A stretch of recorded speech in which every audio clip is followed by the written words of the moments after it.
Halo teman-teman, kami dari SMK Negeri 2 Depok, Jawa Barat. Perkenalkan, nama aku Amar. aku Syamil. Kita kali ini akan membuat sebuah jaringan PPOE dengan mengoptimasikannya, lalu menerapkan juga load balancing dan failover. Nah, terlebih dahulu Sambil bakal menjelasin nih kenapa kita pakai jaringan PPOE. Nah, jadi PPPoE atau Point to Point Protocol over Ethernet adalah salah satu jenis VPN yang ada di Mikrotik. Nah, keuntungan dari PPPoE memiliki keamanan enkripsi dan juga autentikasi, yang mana kita perlu memasukkan username dan password untuk terhubung ke jaringan. Nah, tidak semua perangkat bisa terhubung ke jaringan PPPoE. Hanya perangkat-perangkat yang memiliki fitur PPPoE client saja yang bisa terhubung ke jaringan PPPoE begitu. Nah, mungkin kita bisa langsung melihatkan topologi yang akan kita buat kali ya. Nah, boleh tuh kita masuk ke topologi jaringannya kayak gimana. Nah, bisa dilihat pada topologi jaringan di belakang nih. Kita menggunakan dua ISP, yaitu ISP1 dan ISP2. Bisa dilihat bahwa ISP1 memiliki bandwidth sebesar 40 Mbps. Lalu kita menggunakan medianya kabel Ethernet. Kita terhubung ke Ether1 ini, bisa dilihat. Kita menggunakan Ether1, lalu ISP2-nya kita memiliki bandwidth sebesar 20 Mbps. Kita menembak melalui Mikrotik router ini yang nanti bakal dijadikan PPO server ini ke modem LTE yang kita punya ini. Lalu Mikrotik ini akan kita jadikan PPO server, akan kita konfigurasi. Lalu kita terapkan juga yang namanya load balancing dan failover. Nah, load balancing ini kita akan membagi rata beban traffic itu ke kedua ISP ini. Dimana kan bisa dilihat bahwa ISP1 memiliki bandwidth yang cukup besar, yaitu 40 Mbps, dan ISP2 memiliki bandwidth sebesar 20 Mbps. Dimana perbandingan adalah 2:1. Maka ISP1 memiliki beban yang cukup lebih besar daripada ISP kedua, seperti itu. Lalu kita juga menerapkan failover jika terjadi memiliki kesalahan problem di antara salah satu ISP-nya. Misalkan ISP1 memiliki problem, maka ISP2 akan melakukan backup. Juga sebaliknya, ISP2 memiliki masalah, maka ISP1 akan menggantikannya, backup seperti itu. Nah, untuk pendistribusian dari jaringan PPOE-nya di sini kita menggunakan media wireless. Nah, jadi kami menerapkan access point di router board yang sama di PPO server. Apabila teman-teman ingin menambahkan access point yang lain yang memadai gitu, seperti SXT atau mainbox, itu bisa. Nah, karena jangkauannya lebih luas kan. Lebih luas lagi, usernya juga lebih banyak benar. ya. Nah, untuk lainnya di sini kita menggunakan hub light yang bentuk tower. Nah, di situ kita akan mengkoneksikannya menggunakan wireless, dan kita akan mendial ke PPO servernya begitu. Oke, seperti itu. Nah, mungkin kita bisa langsung konfigurasi aja kali ya. Oke, langsung aja yuk kita ke konfigurasinya yuk. Oke, di sini saya sudah masuk ke Winbox dari router board yang akan kita jadikan PPO server sekaligus access point-nya. Oke. Nah, di sini saya sudah melakukan basic config ya. Di sini saya sudah menambahkan IP DHCP-nya dari ISP. Di sini saya sudah tambahkan, dan juga saya di sini menambahkan NAT-nya untuk klien bisa terhubung ke internet secara otomatis begitu ya. Public nanti iya, nanti dia ke public gitu. Nah, selanjutnya kita akan menambahkan wireless-nya. Karena kita akan menambahkan access point ya. Karena WLAN satunya tadi sudah kita gunakan untuk menembak ke ISP. Sekarang kita bisa tambahkan. Misalkan di sini SSID-nya saya tambahkan PPPoE SMK 2 misalkan begitu. Nah, modenya ini access point ya, karena kita akan menjadikannya access point juga. Nah, untuk security, untuk meningkatkan keamanan, pastinya kita bisa tambahkan juga. Misalkan di sini saya ingin untuk profile PPPoE-nya misalkan 1 sampai 8 biar mudah diingat, atau kalian bisa mengcustom yang lebih sulit mungkin ya, agar tidak mudah diakses. Ya, yang mudah di brute force lah biasanya rata-rata kayak gitu. Nah, selanjutnya bisa kita panggil dari security yang sudah kita buat tadi. Kita apply. Oke. Nah, selanjutnya kita bisa memanfaatkan interface list. Dan sini masuk interface list untuk memudahkan kita dalam memanage klien-klien nanti. Nah, misalkan interface listnya ini saya tambahkan PPPoE list misalkan. Oke. Nah, selanjutnya kita bisa langsung masuk ke settingan PPO servernya. Pertama, kita mungkin bisa langsung menambahkan profilnya ya. Misalkan namanya PPPoE, profile PPPoE. Nah, untuk local address-nya saya ingin misalkan 192. Nah, untuk profilnya Nah, misalkan untuk local address-nya saya ingin 192.168.20.1. Nah, untuk remote address-nya kita bisa memanfaatkan fitur IP pool yang ada di MikroTik. Nah, sehingga dalam pendistribusian IP-nya kita akan dimudahkan ya. Tidak perlu menambahkan satu user, kita tambahkan IP-nya, terus user kedua kita tambahkan lagi. Kita bisa menggunakan IP pool ini ya. Nah, misalkan namanya pool untuk PPPoE. Oke, address-nya saya ingin 10 user saja misalkan gitu. Berarti kita mulai dari 192.168.20.2 karena satunya digunakan untuk PPO server ini yang tadi ya. Oke. Misalkan tadi saya ingin 10 ya, 192.168.20.12. Karena 10 user. Berarti yang bisa dipakai nanti akan dipakai itu titik 2 sampai titik 12 itu. Oke. Oke, di sini kita oke. Nah, selanjutnya kita panggil dari profilnya tadi karena sudah kita buatkan IP pool-nya. Nah, di sini sudah saya masukkan. Nah, selanjutnya jangan lupa interface list-nya kita masukkan juga karena akan memudahkan kita nantinya ya untuk manajemen nanti ya. Nah, selanjutnya di bagian protokol yang saya jelaskan sebelumnya, PPPoE ini bagus dalam keamanannya, karena ada enkripsinya. Di parameter use enkripsinya kita yes. Nah, untuk limitnya di sini ada parameter only one. Artinya apa? Jika saya memilih yes di sini, user yang akan kita tambahkan nantinya hanya bisa diakses oleh satu device saja. Sedangkan jika saya pilih no di sini, device-device lain bisa terhubung pakai satu user itu gitu. Berarti beberapa device yang beda kayak gitu bisa terhubung satu user itu ya. Ya jika pilih no. Tapi kalau jika pilih yes, maka satu user itu hanya satu perangkat saja dalam waktu bersamaan dan dia harus logout dulu. Jika ingin pindah gitu. Oh ya. Nah, di sini kita apply, saya pilih yes di sini, kita apply oke. Nah, selanjutnya kita bisa men-setting PPPoE servernya. Oke. Nah, karena tadi untuk PPPoE servernya kita akan distribusikan menggunakan wireless dan saya sudah menambahkan WLAN 2 ya tadi ya. WLAN 2 tadi. Misalkan di sini service name-nya saya tambahkan service PPPoE. Untuk interface-nya tentu saja kita pilih WLAN 2. Oke. Nah, untuk default rate-nya jangan lupa kita pilih profile tadi ya, profile PPPoE. Nah, selanjutnya kita apply oke. Nah, selanjutnya di secret. Ini secret ini gunanya kita menambahkan akun tadi, user tadi. Nah, bisa kita tambahkan di sini. Misalkan akun ini akan digunakan untuk lab TKJ misalkan begitu. Nah, untuk passwordnya saya ingin 123 aja deh. Nah, untuk service-nya di sini sebenarnya opsional ya, karena jika kita biarkan any begini, artinya user yang akan kita tambahkan nantinya ini bisa digunakan untuk VPN lain seperti SSTP, L2TP, PPTP, OpenVPN juga bisa. Nah, menggunakan user ini. Tapi jika kita ingin spesifik user ini hanya ingin PPoE, kita bisa pilih PPoE. Nah, untuk profilnya kita pilih tadi profil yang udah kita buat. Nah, karena kita sudah mengkonfigurasi local address dan remote address-nya melalui profile tadi ya.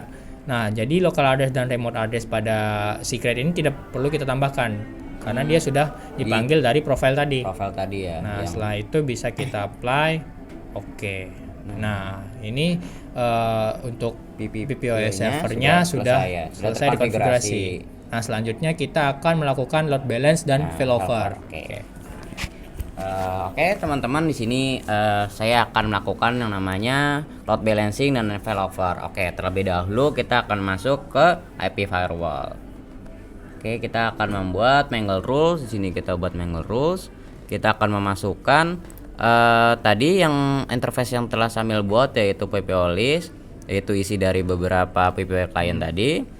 Lalu kita masuk ke advance, kita akan menggunakan metode yang namanya PGC, yaitu membagi rata setiap paket load traffic jalur-jalur itu menjadi rata ke SP2 maupun ESP1, dimana bisa dilihat bahwa SP1 itu lebih banyak bandwidth-nya, lebih besar, maka ESP 40 ya, 40 Mbps ya, dan 20 Mbps, dimana ESP1 itu lebih dibebani dibandingkan ESP kedua seperti itu.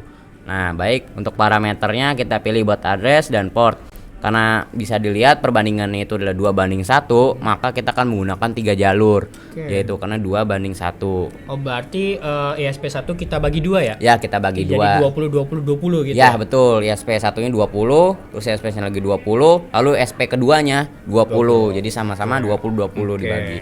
Kita akan menggunakan 3 jalur. Nah, di sini parameternya ini kita mulai dari 0, di mana ISP1 ini mulai dari 0. Oke, kita tulis 0. Lalu kita akan pilih actionnya ini mark connection. Lalu kita tuliskan, kita tandai dengan nama ISP1. Nah, setelah itu kita copy saja. Lalu kita lakukan yang sama, tapi ini kita lakukan untuk jalur yang kedua. Jalur yang kedua tetap ISP1 karena kita membagi itu menjadi 2 ISP1-nya. Oke, kita karena dimulai dari 0, maka kita tulis 1 ya. 0 1. Berarti setelahnya 2 ya? Ya, setelah ini nanti 2. Nah, ini masih tetap ISP1. Lalu kita copy saja.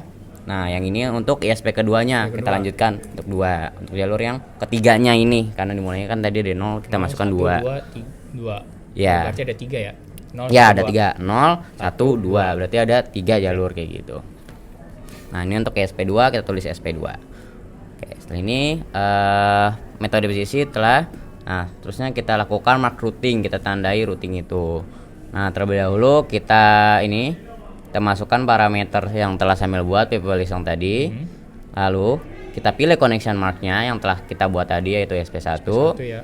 Lalu kita masuk ke action, kita ini pilih akan mengarah ke ISP1 ya? Ya, karena ISP1 kita pilih mark routing.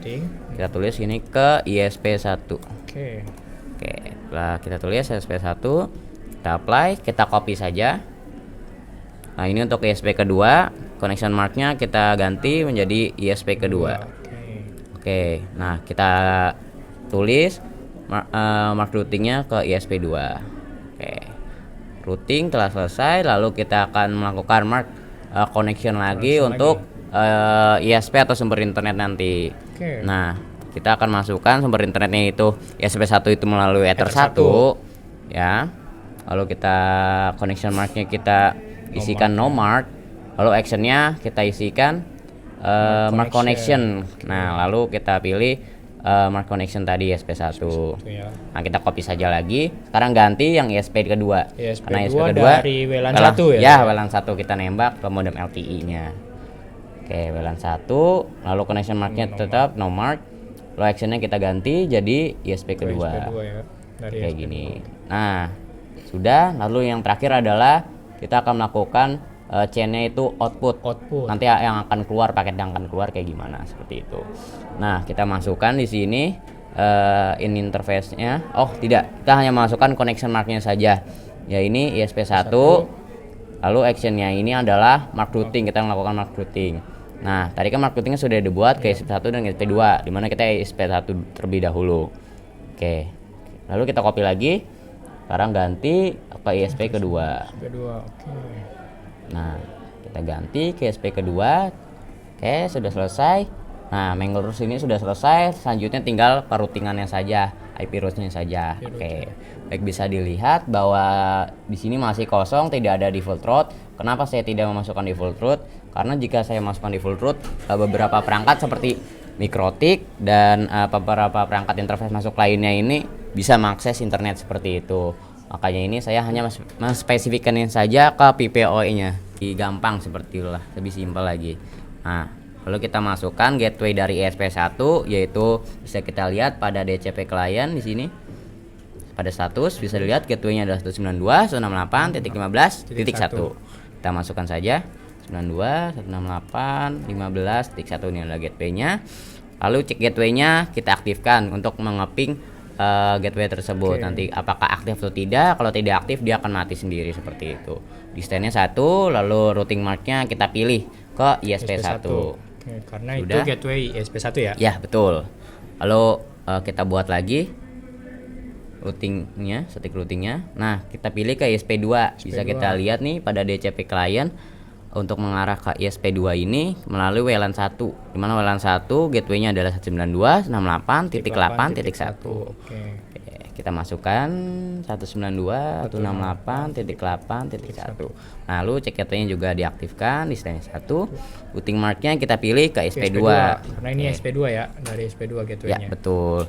Nah, sebenarnya load balancing ini sudah diterapkan atau sudah selesai. Akan tetapi kalau misalkan salah satu dari sumber internet ini mengalami bermasalah atau down seperti lainnya, dia akan mematikan sumber internet lainnya kayak gitu. Yang artinya mati gitu ya? Ya, bisa bilang kayak gitu. PPO dari PPO kliennya tuh tidak bisa mengakses internet seperti itu. Makanya kita akan menerapkan yang namanya failover. Kayak di sini kita akan menerapkan failover, di mana sama seperti IP root untuk load balancing, kita masukkan saja untuk ISP satunya 192.168.15.1. Ini untuk gateway ISP satunya. Lalu check gateway-nya kita tidak aktifkan karena ini backup, maka di stand yang kedua, kita prioritasnya yang kedua. Lalu routing mark-nya, karena jika ISP1 yaitu ini ya gateway ISP1 ya, jika ISP tunggu, kalau misalnya ISP2 nya ini mati, maka dia akan mengarah ke ISP 1 seperti itu. Kayak gitu. Sama saja, nanti kebalikannya saja, kita copy saja, kita apply dulu. Nah, lalu ini untuk ISP kedua, satu mengarah ke ISP2. Kalau dia mati, dia ke ISP1 ya? Ya, ini akan mengarah ke ISP 2 ini nih. Kalau misalkan ISP 1-nya mati, dia akan mengarah ke ISP 2, akan dialihkan seperti itu. Gitu. Nah, bisa dilihat bahwa yang aktif ini adalah kedua ISP, yaitu ISP 1 dan ISP 2. Bisa dilihat. Nah, di sini saya akan mencoba seolah-olah bahwa ISP keduanya ini mengalami trouble lah atau down sepertinya. Seperti macam itu. Oke, kita akan coba awal yang satunya kita nonaktifkan. Anggap saja gitu ya? Tidak ada IP yang didapatkan oleh WLAN 1. Bisa kita lihat. Nah, bahwa ISP 1 saja yang aktif seperti ini. Lalu boleh nih kita langsung masuk aja ke PPO kliennya kayak gimana. Oke, di sini saya sudah masuk ke Winbox dari Mikrotik yang akan kita jadikan PPOE klien gitu ya. Nah, pertama kita perlu masukkan menghubungkan ini ke access point-nya melalui wireless ya. Nah, yang perlu kita lakukan adalah kita masuk ke wireless. Nah, di sini kita bisa scan start ya. Dia akan mencari SSID yang ada di sekitarnya. Nah, karena tadi SSID yang kita tambahkan itu adalah PPPoE SMK2 tadi ya. Kita bisa connect di sini. Karena kita menerapkan juga security pada wirelessnya, kita tambahkan security-nya juga. Tadi passwordnya yaitu 1 sampai 8 ya. 1 sampai 8. 1 2 3 4 5 6 7 8. 1 2 3 4 5 6 7 8. Kita apply, oke. Nah, selanjutnya bisa kita panggil dari security-nya. Oke, di sini bisa kita apply, kita lihat di sini masih searching. Nah, di sini sudah connect. Nah, tapi kita belum bisa terkoneksi ke jaringan PPOE karena kita harus melakukan dial dulu. Dial up dulu ya. Gitu. Nah, pertama yang harus kita lakukan adalah kita masuk ke PPP. Oke, kita akan mencoba dial up ke PPOE servernya. Kita masuk ke PPP, lalu kita tambahkan interface-nya yaitu PPPoE client. Nah, di bagian general di sini kita bisa tambahkan namanya, misalkan PPOE menuju PPOE servernya ya. PPOE SMK2 deh misalnya. Gitu ya. Nah, untuk interface-nya karena kita akan menembak istilahnya. Dari situ kita menggunakan wireless LAN 1 tadi ya. Nah, selanjutnya kita masuk ke dial out-nya. Untuk service-nya tadi ditambahkan service-nya kalau tidak salah service PPOE. Service PPPoE. Nah, untuk usernya tadi sudah kita tambahkan untuk lab TKJ. Lab TKJ untuk passwordnya 123. Nah, di sini kita juga bisa mengaktifkan use per DNS dan default root-nya, artinya kita akan mendapatkan DNS dan root-nya itu secara otomatis dari PPO server itu ya. Gitu. Nah, selanjutnya bisa kita apply. Nah, ini statusnya sudah connect. Mungkin bisa kita cek ping ya mungkin ya. Oke, boleh tuh. Kita coba ping ke Google. Ping google.com. Nah, di sini sudah reply ya. Cukup sekian tutorial Mikrotik dari kami. Aku Amar, aku Syamil, kami undur diri. Dadah.